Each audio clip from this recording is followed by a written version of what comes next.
বিসমিল্লাহির রহমানির রহিম। আসসালামু আলাইকুম সুপ্রিয় বন্ধুরা, আজকে আমি আপনাদেরকে পুরান ঢাকা বা হায়দ্রাবাদের স্পেশাল চিকেন তেহেরি আর বোরহানির একটা পারফেক্ট রেসিপি শেয়ার করব। আশা করি ভিডিওটা আজকে আপনাদের ভালো লাগবে। এখানে আমি 80 চিনি গুঁড়া চাউল নিয়েছি, মেজারমেন্ট মেপে মেপে আজকে আপনাদেরকে দেখাবো। এই চাউলটা আমি এখন পানিতে ভিজিয়ে রেখে দিব।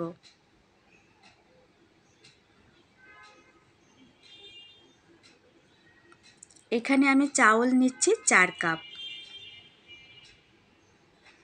চাউলটা পানিতে ভিজিয়ে রেখে মাংসটা রেডি করে নিব। চুলার উপরে একটা প্যান বসিয়ে রান্না করা সাদা সয়াবিন তেল দিয়ে দিয়েছি 1.5 কাপ। পেঁয়াজ কুচি দিয়েছি 1 কাপ। এখন আমি এই পেঁয়াজ কুচিটা ব্রাউন কালার করে ভেজে নিব। চুলার জালটা হাই হিটে দিয়ে ব্রাউন কালার করে ভেজে নিতে হবে।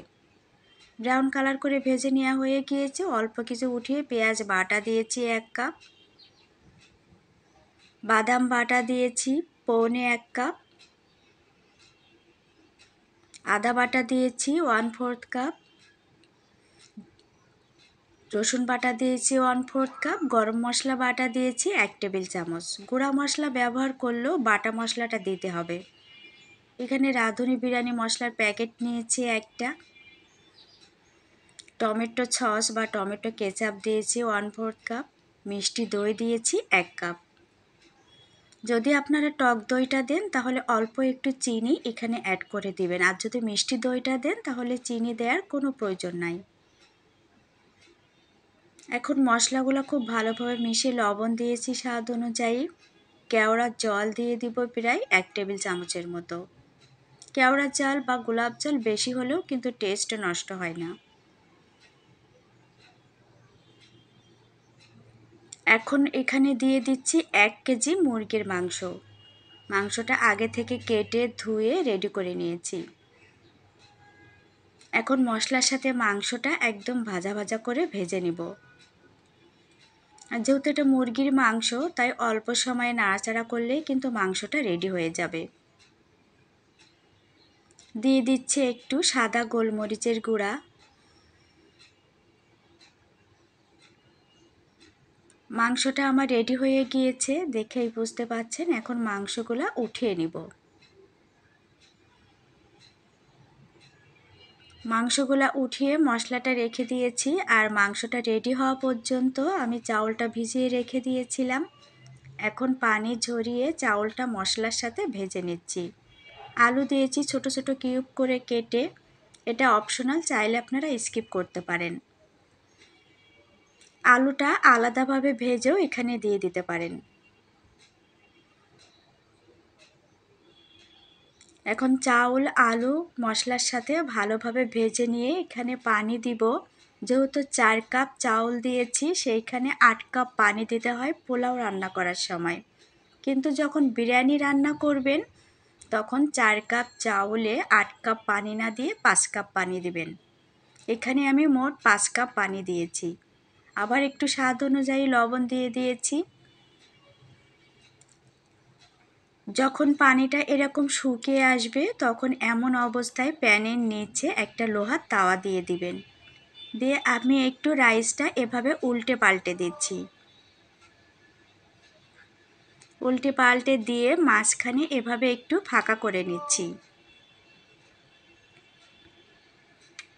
রান্না করে রাখা ভেজে রাখা মাংসটা এখানে ঢেলে দিচ্ছি। মাংস কিন্তু একদম আস্ত থাকবে, একটুও কিন্তু ভেঙে চুরে বা গলে যাবে না। দিয়ে দিচ্ছি কিশমিশ।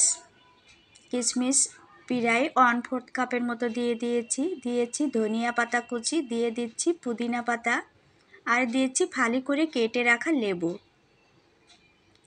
দিয়ে দিচ্ছি কাঁচামরিচ, দিয়ে দিচ্ছি একটু পেঁয়াজ বেরেস্তা দিয়ে এখন চারি সাইডে রাইসগুলো এভাবে উঠিয়ে দিচ্ছি। লেবুটা দেওয়ার সময় একটু সাবধানতা অবলম্বন করবেন, দেশি লেবুটা দিয়ে দিবেন।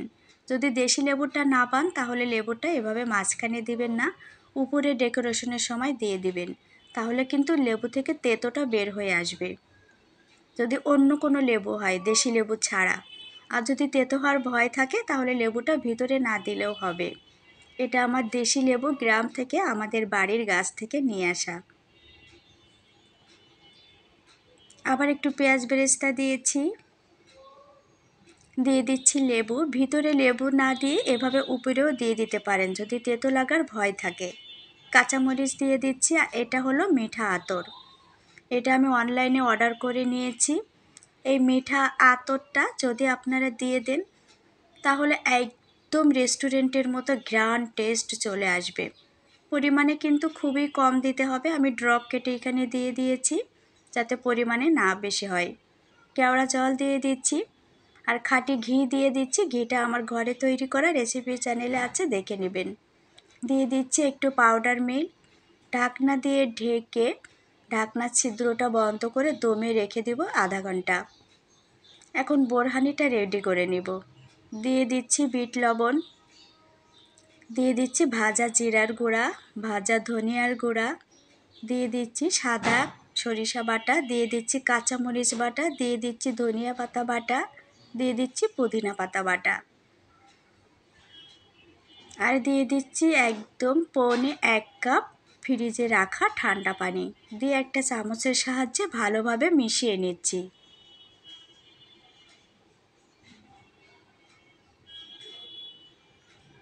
এখন ছোট্ট একটা মিক্সিং বল নিয়েছি। আমরা চা দিয়ে যেটা দিয়ে ছাঁকি, কাপড় দিয়ে না ছেঁকে চা ছাঁকনি দিয়েও ছেঁকে নিলে হবে। আপনার একটু পরিমাণে আঁশ কোনো কিছু এখানে যাবে না। চামচের সাহায্যে আমি রসটা বের করে নিচ্ছি।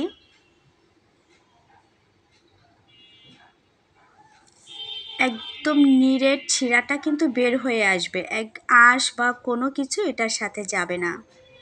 ছেঁকে নেওয়া হয়ে গিয়েছে, এখন এক সাইডে রেখে দিব। বড় একটা মিক্সিং বল নিয়েছি, এখানে আমি আড়ঙের টক দইটা নিয়ে নিয়েছি, ফ্রিজে রেখে দিয়েছিলাম, বরফ হয়ে আছে। দিয়ে দিচ্ছি মিষ্টি দই। যদি মিষ্টি দই দেন তাহলে এখানে চিনি দেওয়ার কোনো প্রয়োজন নাই। এখন একটু গুলিয়ে নিব, যেহেতু ডিপ ফ্রিজে ছিল তাই বরফ হয়ে আছে।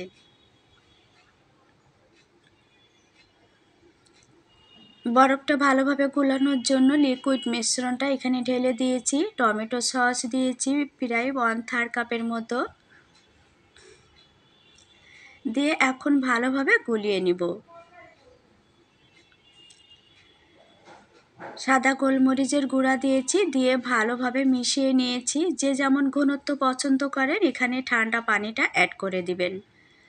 যদি আমি একটু পাতলা টাইপের পছন্দ করি এজন্য দিয়েছি, আপনারা যদি একটু ঘন টাইপের পছন্দ করেন তাহলে পানিটা কম দিয়ে দিবেন। তৈরি হয়ে গেল আমার রেডিমেড বোরহানি। এখন গ্লাসে ঢেলে ডেকোরেট করে আপনাদেরকে দেখিয়ে দিচ্ছি। তৈরি হয়ে গেল আমার রেডিমেড বোরহানি। রেস্টুরেন্টের চাইতেও কিন্তু ঘরে তৈরি বোরহানিটা অনেক বেশি টেস্ট হয়। এদিকে বিরিয়ানিটাও আধা ঘন্টা দমে রাখা কমপ্লিট। দেখেই বুঝতে পারছেন কতটা ঝরঝরা হয়েছে। আশা করি সবার ভালো লেগেছে। আজ এ পর্যন্ত, সবাই ভালো থাকবেন।